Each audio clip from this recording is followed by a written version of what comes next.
Good morning. It's Wednesday, September 7th, and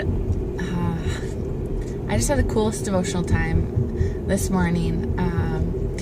There is a program that I'm very passionate about that seems to be being phased out, and this program has had such an impact on my life, and I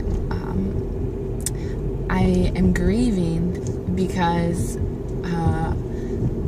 kids will not get to go through it and have the life transformation that I've had from it. And so I'm just wrestling with really grief and disappointment and sadness. And I just don't understand. And so this morning was just crying out to God and just pouring my heart out to Him. And we're reading in our small group the book, The Land Between. And it was such beautiful timing, because it's talking about transitions and endings and beginnings, and pouring our heart out to God. And it was talking about just all these men of faith that were really strong in their relationships, but they would ask God, why, where are you, what are you doing? And the author said it's not a lack of faith. It's they, instead of running away from God, they're turning to Him and they're pouring their hearts out to Him. And God put that in the Bible. He put those things in the Bible, and those prayers and those thoughts. And He wants us to come to Him and pour out our hearts to Him. And so I'm sitting there pouring out my heart to God, and all of a sudden it starts raining, and something just broke in me. I don't even know what it was. It just felt very significant. And then, not even 2 pages later, there is a talk. The author is writing about Elijah and all of the. He's coming off this triumphant time where they defeat the Baals, which are the foreign gods that are not real, but people think they're real. So they're coming off this triumph of where God really showed up, and then a queen comes after his life and tries to kill him, and he is just thrown into the depths of despair. And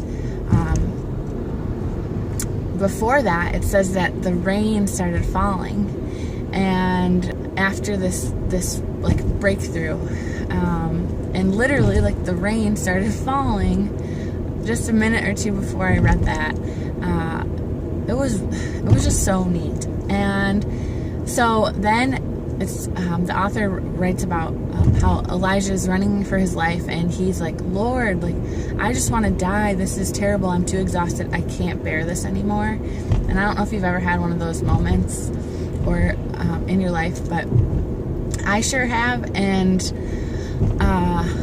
it says that God helped him fall asleep, and when he came awake, an angel of the Lord baked him bread and fed him.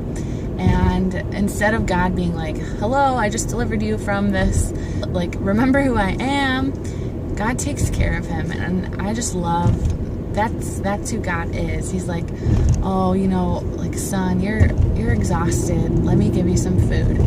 I just love that. So God knows where we're at. And then I'm reading a study on Esther, and the line that we studied today was, who knows that you've come to a royal position for such a time as this? And the author was just showing different Bible verses about who we are in Christ, and that we are royalty. And I've heard this before, but it's never really clicked like it has today. And the author just said, you don't know what God is doing, why you are where you are, but who knows that we've come to where we are for a reason? Who knows that we are at the job we're at, or in the family we're at, or in the location that we're at for a reason? And God is faithful, and we can trust Him.